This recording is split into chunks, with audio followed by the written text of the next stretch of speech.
Initiative for Health Accountability and Transparency welcome you to Leadership Management and Governance Module 2, which is on fundamentals of leadership, management, and governance.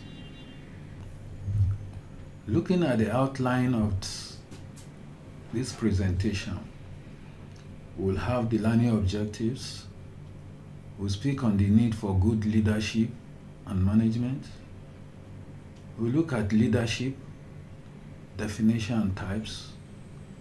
We'll also discuss understanding leadership and management principles, talk about management, including its definition, skills, and functions. We'll talk about managerial roles. We'll discuss governance, its definition, structures, functions, and practices. We'll also speak on leading, managing, and governance practices. And finally, talk about building leadership, management, and governance capacity using the World Health Organization framework.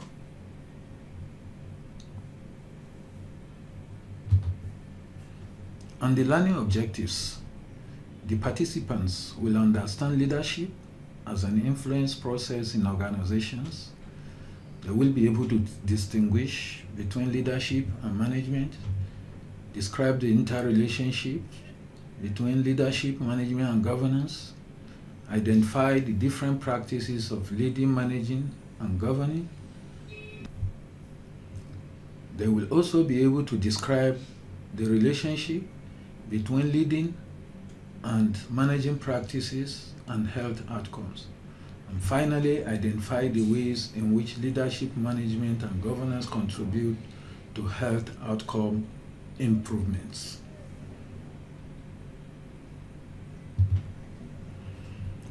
Now, let's look at the key issues. Provision of health services require putting together different kinds of resources to deliver a range of services. There is diversity of resources that are required. They include material, human, finance, time, and logistics, and also require diverse categories of health workers beyond material resources. And that means it requires the best use of various categories of health workers, many of whom may be inadequately trained for the work they are expected to do. Some may be unused to working in teams, or they may be dissatisfied with their working conditions. It is to be noted that merely allocating public resources for goods and services may not necessarily lead to desirable health outcomes, particularly if leadership and governance system is not functioning well.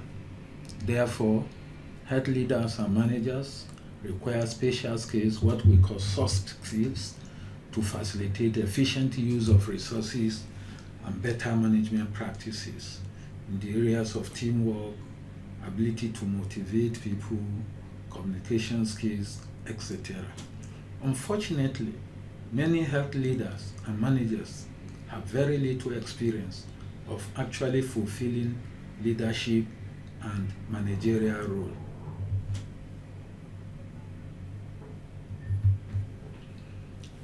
What is the justification for effective leadership and management skills? It is necessary to have appropriate structure of workplace or organization and service delivery process, setting priority and managing resources, managing changes in an environment, both internal and external work environments, including linkage with partners and also with referral facilities. It is also important for identifying problems against effective service delivery and also for motivating diverse groups which are common in the health service delivery to achieve health goals, both national and international goals.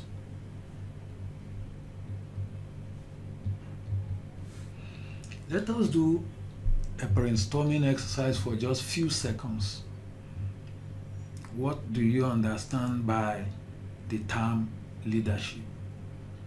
You should note down the keywords in your understanding of leadership.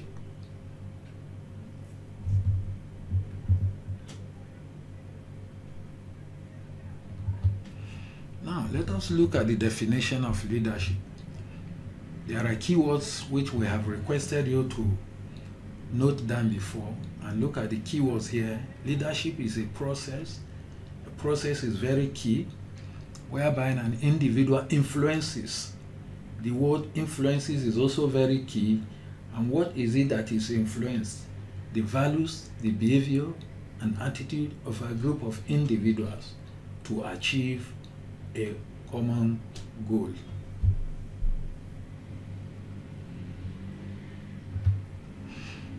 Now, for better understanding, let us take some quotes on leadership. William Arthur says leadership is based on inspiration. It's not based on domination. It is based on cooperation. And it is not based on intimidation. The key word here is inspiration. Leadership is unlocking people's potential to be better. Bill Bradley. The key word here is people's potential. A leader unlocks it. And the third one is that the key to leadership is influence, not authority. So the overall dominant issue in leadership is influence.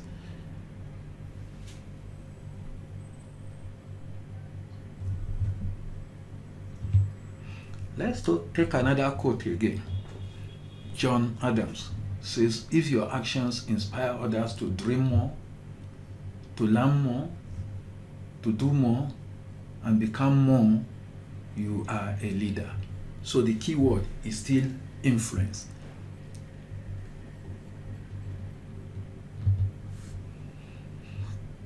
Now, looking back to your notes, how did your understanding match the definition and the quotes?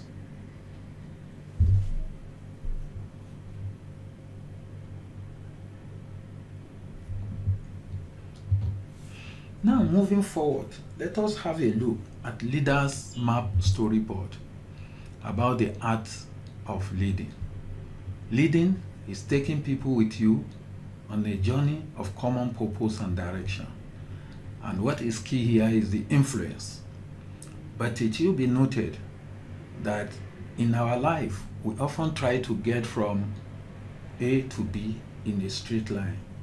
However, the life itself is unpredictable and circumstances change, and that is the art of leadership. Let's see what happens as a leader tries to navigate with people from A to B.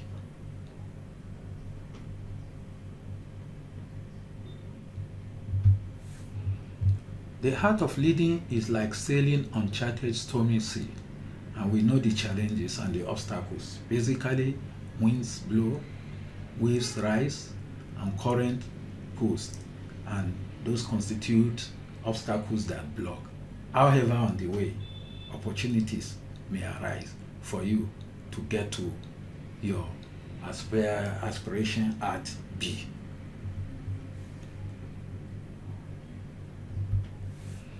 Leaders, therefore, have to navigate through circumstances towards their aspiration. And most of the times, leaders have to adopt what we call a zigzag strategy.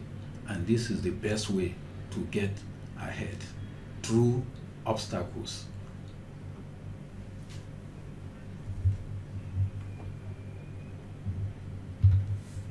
Now, let's have a greater understanding of leadership in the health system. In the health sector, leadership is exercised at 3 levels. The national level, which is strategic, the intermediate level, at the state levels of ministries, departments, agencies. Usually at this level, it is technical, and at operational levels, where operations and implementation take place. and that is at the local government authority levels and also at health institutions and provider facilities.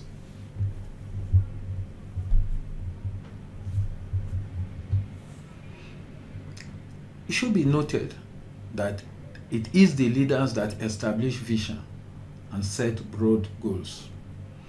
Leaders focus on such areas as identifying problems, managing changes in the internal and external work environments, structuring the organization, and motivating groups to achieve their goals. Leaders and their teams implement organization strategy by using specific managerial techniques such as planning, organizing, problem solving, and communication. Now let's do a second brainstorming session. Quite often you would have heard about different types of leadership. Note down 4 main types of leadership that you are familiar with.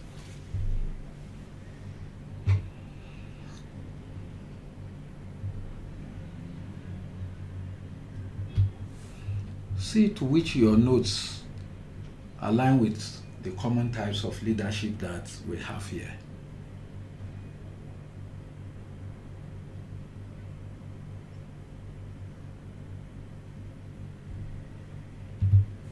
Now let's have a better understanding of the common types of leadership.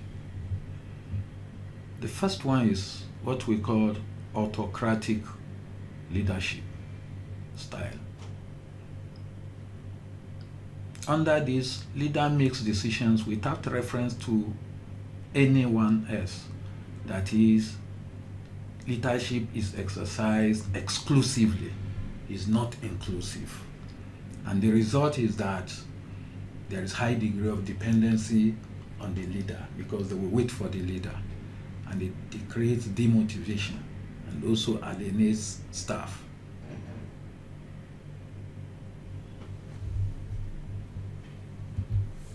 We have another type, which is democratic. This type of leadership style is consultative. It is also persuasive. It may help motivation and involvement, and also creates feeling of ownership among the staff. But it also has its drawback. It can delay decision making.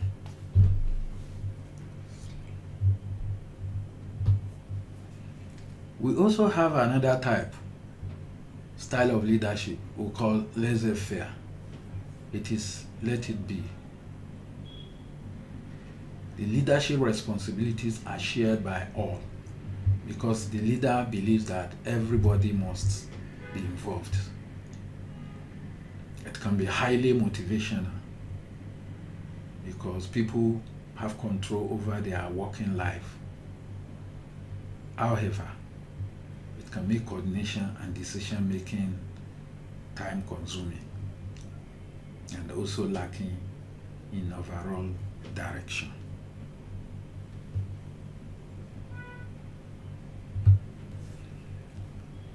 The fourth type we want to consider is paternalistic. The leader acts as a father figure. He makes decisions, but he may consult and believes in the need to support staff.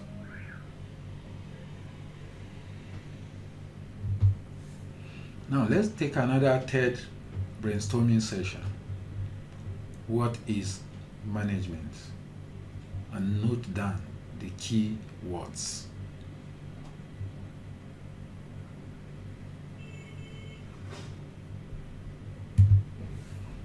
The definition of management is that it is the process of accomplishing predetermined objectives and goals through the effective use of resources. Resources such as human, financial, and technical resources.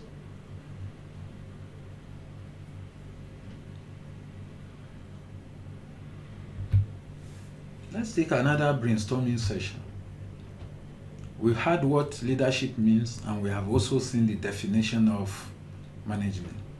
What is the relationship between a leader and a manager? Note down the key points.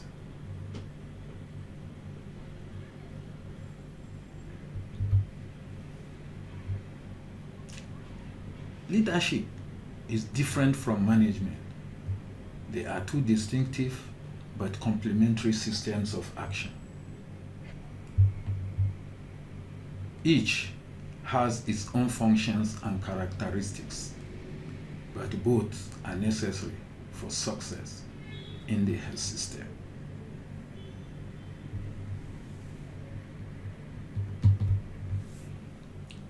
Let's also note the key point.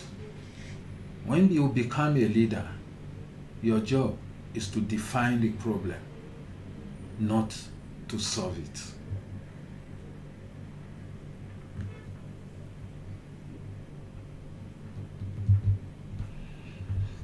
For greater understanding of leadership and management, it is good to note that leadership always have management component. A wide overlapping area exists where a leader routinely performs several management functions and the manager assumes leadership roles. The best overall situation for an organization is to have a sufficient number of people who can function both as a strong leaders and also as strong managers. Otherwise, major organization needs will go unfulfilled.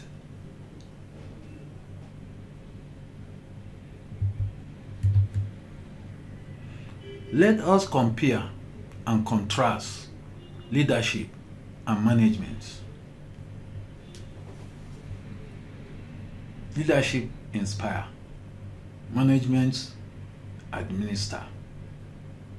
Leadership is about innovation and development. Management maintain control. Leadership take long-term view, while management take short-term view. Leaders will ask what and why, while managers ask how and when. A leader challenge the status quo, and that is why they are often referred to as a risk taker, while the management accept the status quo and maintains the status quo. While the leadership do the right things, management do things right.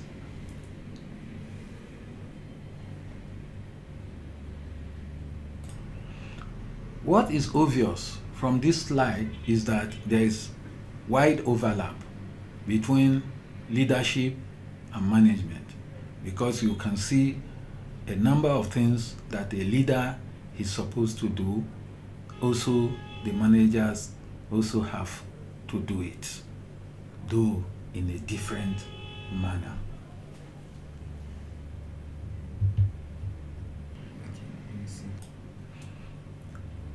What this slide is showing is that the leader takes the lead. He's focused on the aspiration, on the vision, and he defines the direction, while others follow. In the case of the manager, he administers the work, he delegates responsibility, and ensures that everyone does his or her part.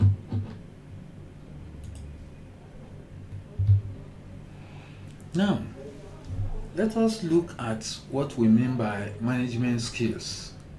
Management skills basically refers to some form of talents or the knowledge or abilities of an individual in a managerial position to fulfill some specific management activities or tasks. They can be developed through learning and also acquired during practical experience as a manager. These skills are very important for a manager to succeed in his or her work.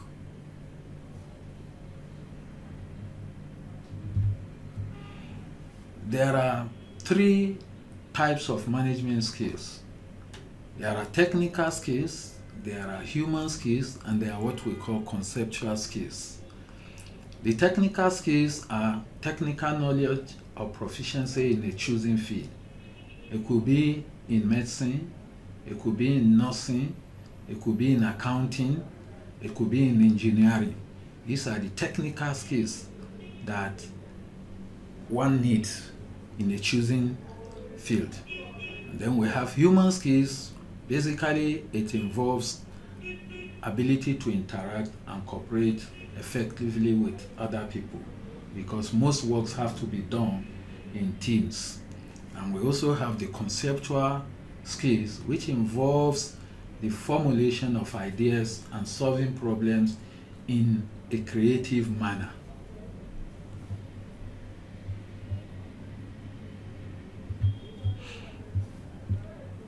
What are the functions of managers? Note down the key points.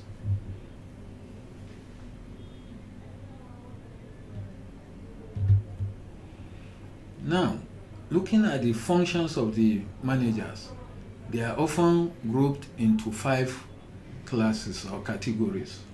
We have the planning functions, we have the organizing functions, we have the staffing functions, we have the directing functions, and we also have the controlling functions.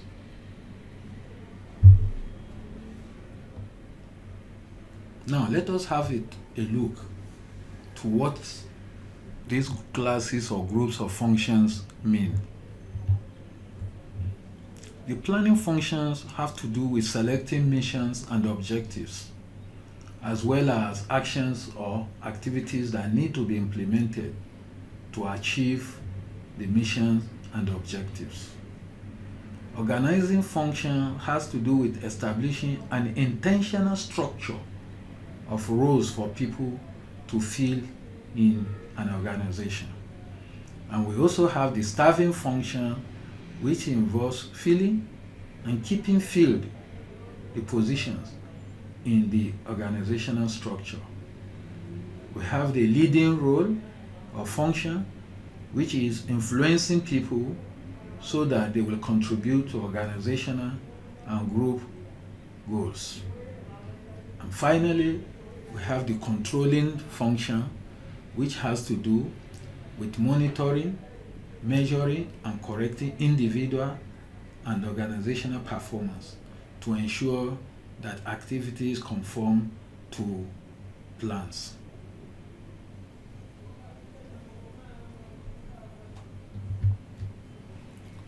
Now, we talk of managers. The managers manage. What do they have to manage? Managers have to manage resources, both in quality and quantity, in the area of coverage of services. The managers have to manage health services, staff, the budgets, the drugs, equipments, the buildings, and also they also have to manage information. And the managers also have to manage external relations and partners, the communities and the users of health services or the health consumers are very, very important.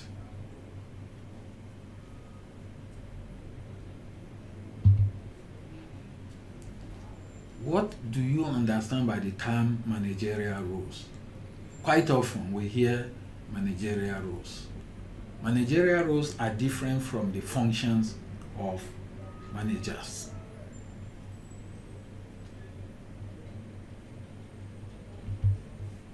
Managerial roles involve specific type of behavior, the conduct and actions that a manager must demonstrate to be successful.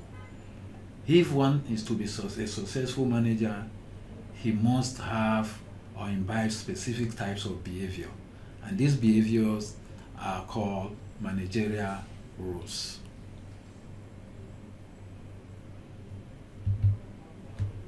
They are into 3 categories.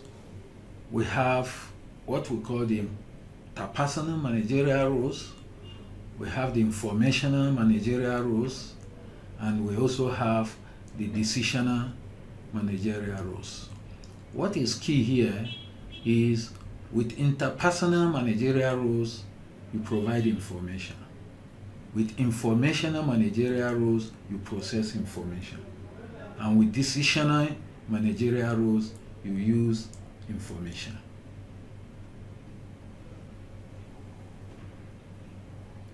And in each of them, there is the need for feedback.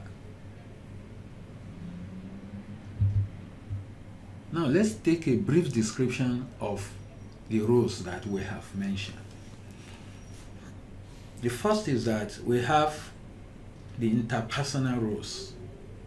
And managers are leaders, so they provide guidance and motivation. And we also know that they are figureheads and they have authority. And because they have authority, they are obliged to perform a number of functions. Managers are also licensed officers, maintaining a web of relationship with individuals and a wide range of stakeholders.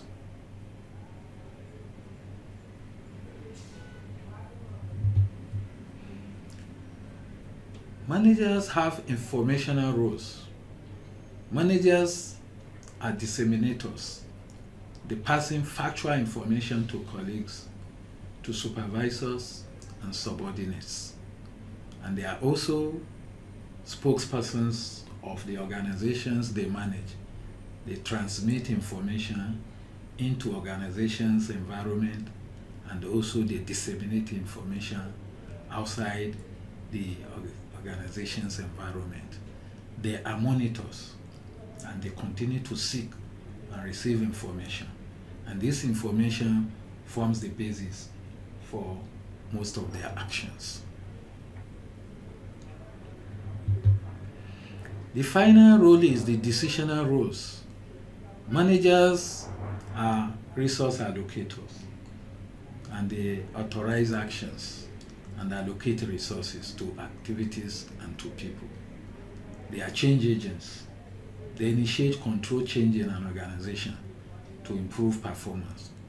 And also, they are negotiators with other stakeholders and the individuals.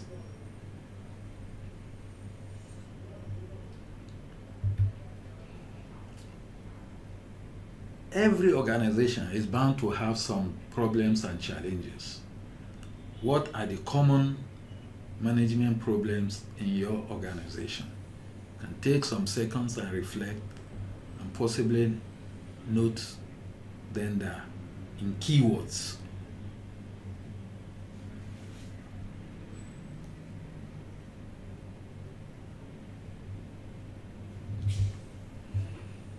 We will not be going through each of these, but the key ones is that in most organizations, we are bound to have complaint or lamentation from people saying there are no structure in our organization. And also that, oh, there are no clear policy, strategy, objectives. Oh, this organization has no target. It's not uncommon to hear there are no budget and no operational plans. Trainings may be an issue. And there may also be confusion about decision making and problem solving. And the lamentation may be that everybody is tired with what is happening in our workplace, or there is no direction and no guidance to employees in our organization on what is going on or on what they need to do.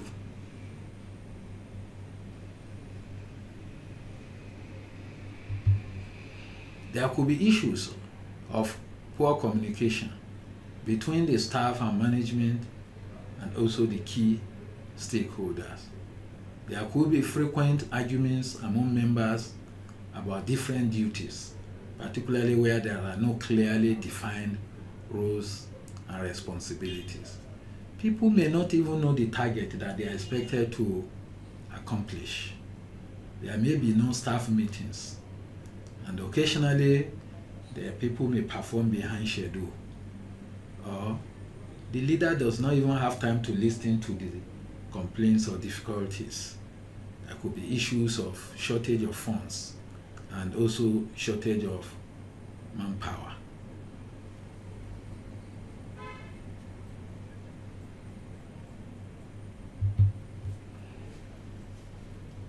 Members may not even be cooperative among themselves. Conflicts. Or they may have even not received any supervisor or monitors over some time. They may be fighting themselves, and there may be no information, statistics on the chart on what that the organization is accomplishing. Sometimes they cannot do their work because there are issues of shortage of supplies and logistics. There might be complaint of lack of coordination with other key stakeholders.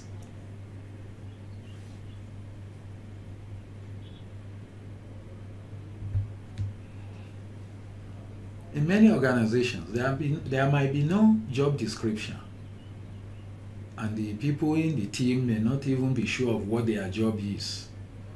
And there could be issues of not even reporting or recording of work that is being done in an organization. These are all common leadership, management, and governance problems encountered in a workplace. Now, we mentioned before that the two systems are complementary, though they are not the same, leaders and managers. And we also mentioned that it is also always good to have a leaders who can also manage. That means to become a manager who leads, you might need to gradually shift your mindset from being a manager to becoming a leader.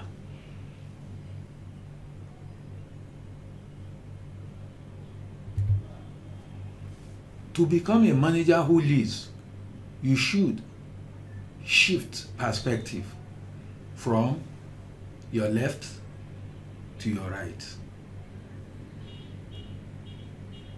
Shifting from individual heroics to collaborative actions. Blaming others for problems to taking responsibility. Disconnected activities to purposeful, interconnected actions. You should shift your mind from focus on individual needs to concern for the common good.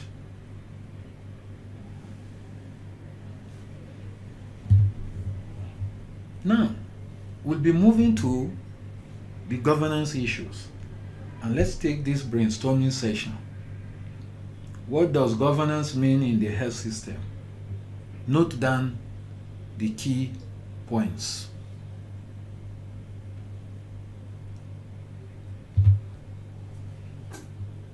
Governance is about power relationship. Governance in the health system is a system of decision making whereby directions are set, authority is exercised, actions and activities are managed and monitored by decision makers as they seek to achieve national health policy objectives.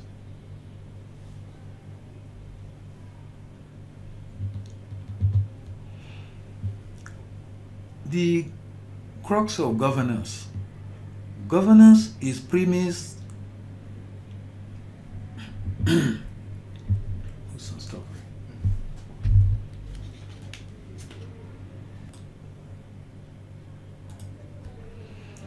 What is the essence of governance?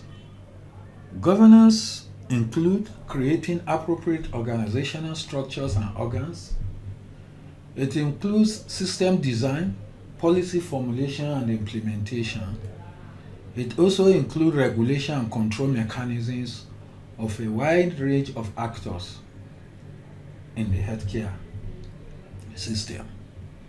It also includes roles and responsibilities of stakeholders, the relationship with stakeholders, and also stakeholder organizations.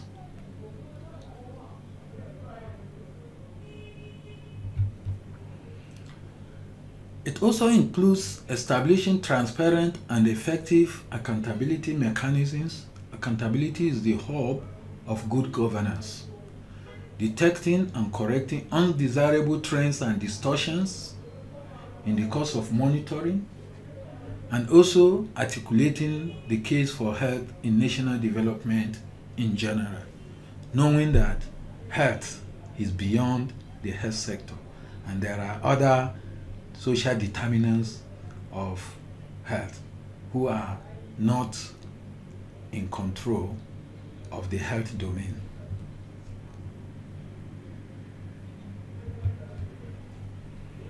Governance is about power relationship. It includes institutions and actors within and beyond government. It also involves self-governing network of actors, because private sectors, non-governmental actors are all play significant role in the health system. There is also the issue of balance of rights and responsibility for participants in the process of health development. There is the power dependence between institutions, with business rules defined for relationship management. Governance is also about capacity to get things done and is not dependent on hierarchical control. It also involves the shifts from authoritative direction by government to a subordinate bureaucracy to negotiation among stakeholders.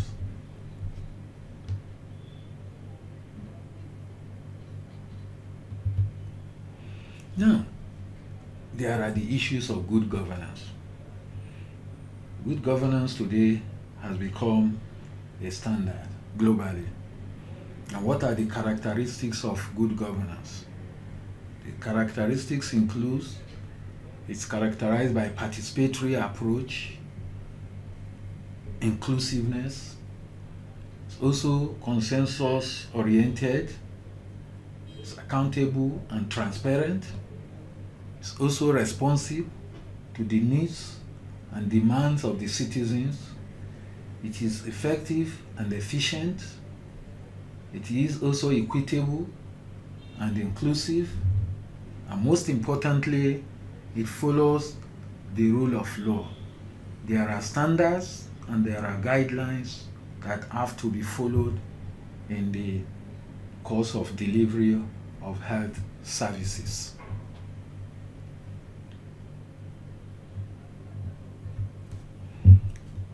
Good governance is important because it drives effectiveness.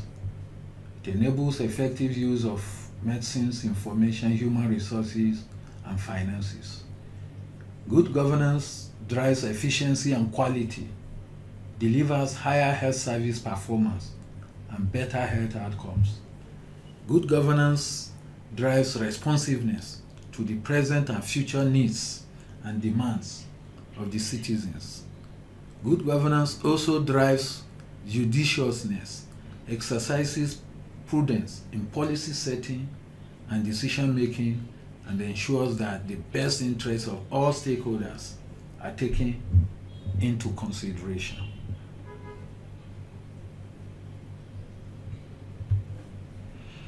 What is the effect of poor governance? Poor governance creates room for fraud, for abuse, and for waste. It makes the health system less effective, less efficient, less equitable, and less responsive to the people it is intended to serve.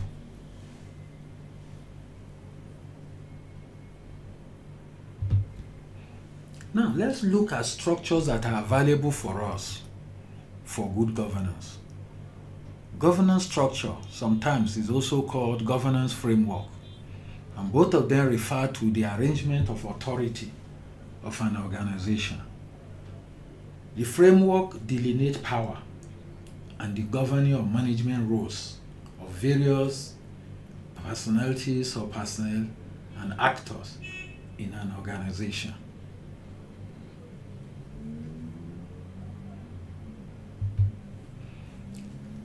The structures are available at different levels: the international, national, state, the operational level at the local government and the facility, and also at the community level.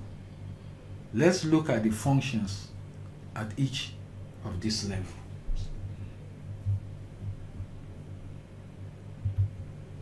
At the international level, basically, it does deals with mandate to harmonize policies through declarations and commitments. At the national level, it is the mandate to formulate policies and provide strategic oversight for national health development. At the state level, it provides oversight for policy implementation. This is actually the technical level. While at the LGA level, or the operational and the LGA level is concerned with operationalization and implementation of programs, while the community level, it collaborates to identify needs, to develop health plans and oversee the use of health resources, and ensure that the citizens are actively involved and participate in health care delivery. Now, what are the governance practices? The governance practices are often categorized into 4 groups that have to do with promoting accountability, engaging stakeholders, setting strategic direction, and also providing stewardship for resources.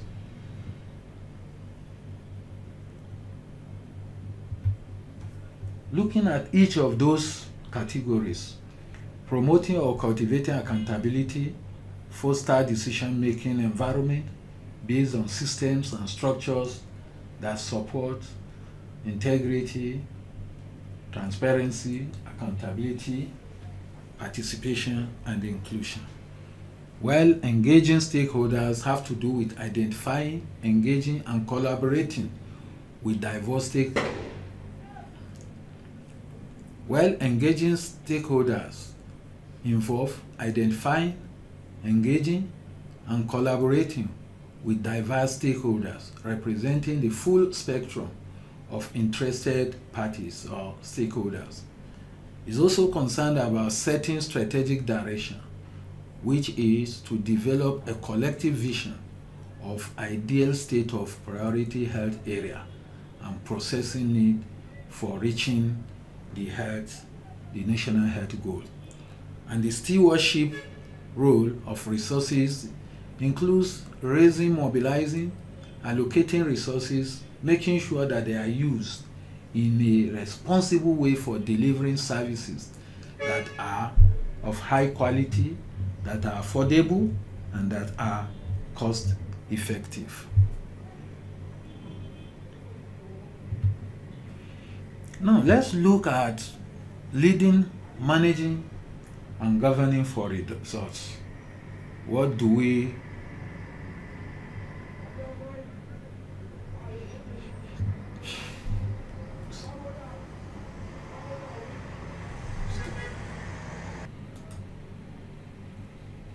Now, let us look.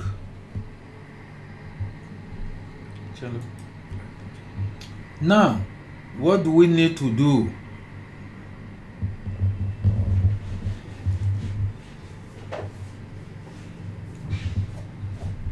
Let us look at leading, managing, and governing for results. What practices do we need to focus on?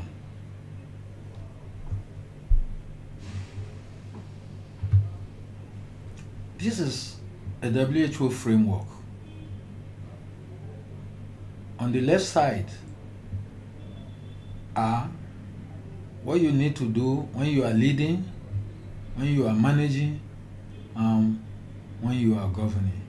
Circle in the middle is improved health system performance. After undertaking the practices on the left, what do you achieve? You achieve enhanced work environment and empowered health workers, responsive health systems, strong management systems. And the results basically are what we have on the right. Increased service access, availability, better quality, and low cost. And all these lead to sustainable health outcomes and impact. Now, for you to lead effectively, you need to scan the environment. You need to assess the environment. You need to focus. You need to align and mobilize your resources. And you need to inspire people. These are the four practices that are required for effective leading. Now, looking at managing, you need to plan. You need to organize. You need to implement. You need to monitor and evaluate. That is what is required for effective managing. And for effective governing, you need to cultivate accountability, engage stakeholders, set shared direction, and also steward the resources, just like we have mentioned in the previous 2 or 3 slides.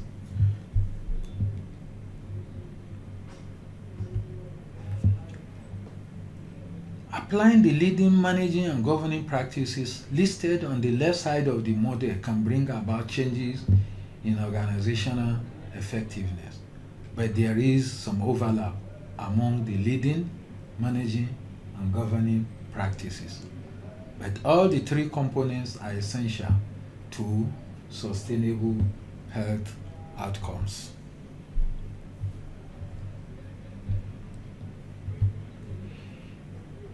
Now, we can look at building leadership management capacity using the WHO framework, what we call the Leadership and Management Strengthening Framework. There are 4 conditions that are in the circle. It includes adequate number of managers, appropriate competencies, enabling working environment, and functional support system. When you have all this, what do you get? You get improved quality of care, equitable access, and service utilization. Let's see how this can happen.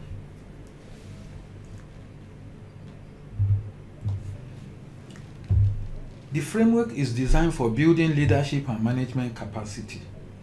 It has few characteristics. It is simple and a coherent approach. It is based on 4 conditions, which I have just mentioned, and they are necessary for good leadership and management, particularly at operational level.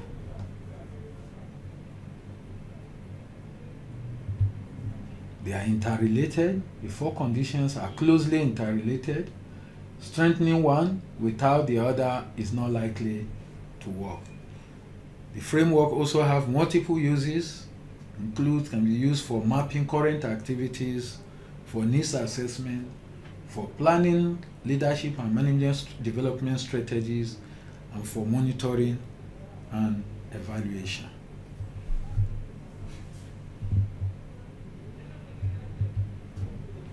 The framework is transformative. Good leadership and management will help us transform and achieve better health services, but it requires baseline. Starting point is important to assess the current status of the 4 conditions and identify strategic and sustainable approaches to addressing the gaps and inadequacies. Let's look at the 4 conditions. One is adequacy. Adequate number of managers, very key and important. And do they have appropriate competencies? They ought to have appropriate competencies.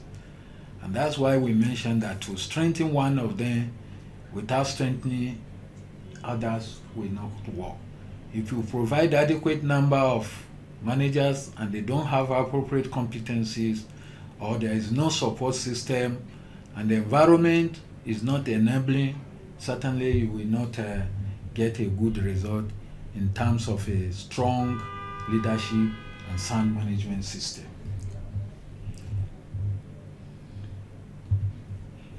Now, the fundamental questions on the 4 conditions we have mentioned are highlighted here: about adequate number of managers,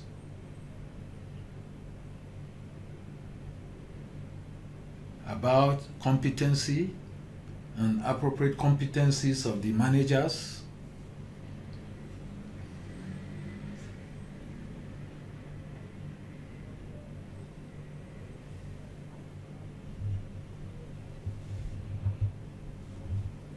about the support system, how functional is the support system, and the support system consists of many structures, which includes the planning and budgeting, financial management, personnel management, infrastructure, logistics management, procurement and distribution of drugs and supplies, and information management and monitoring.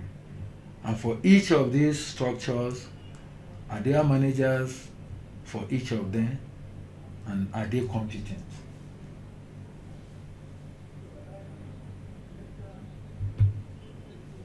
Now, looking at the environment, creating an enabling working environment is very key, and it involves asking questions about the system design, that is the structuring, whether it encourages the managers to perform well or it creates encumbrances. Also has to do with the managers, whether they have any degree of autonomy, they have clear definition and communication of roles and responsibilities. There should always be a fit between roles and structure. It also includes the question of existence of national standards, rules and procedures, availability of helplines and regular meetings, and is there adequate support for the managers, and do managers have access to relevant information and experiences.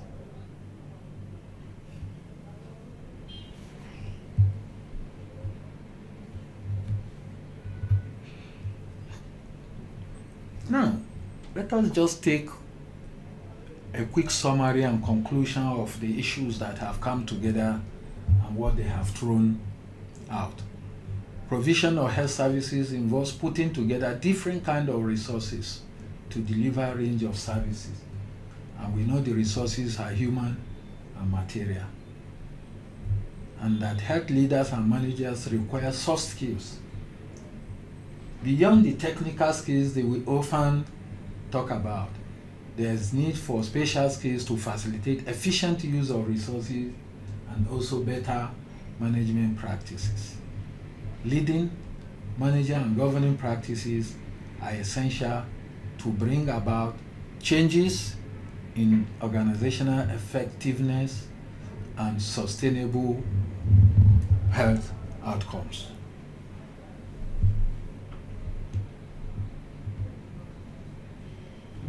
Let us look at outline assignment. Poor leadership and governance in the health system create room for fraud, abuse, and waste. What strategies will you adopt to enhance good governance in your organization? Online submission to be marked LMG assignment of not more than 500 words on the above issue to be sent to iheartnigeria@gmail.com.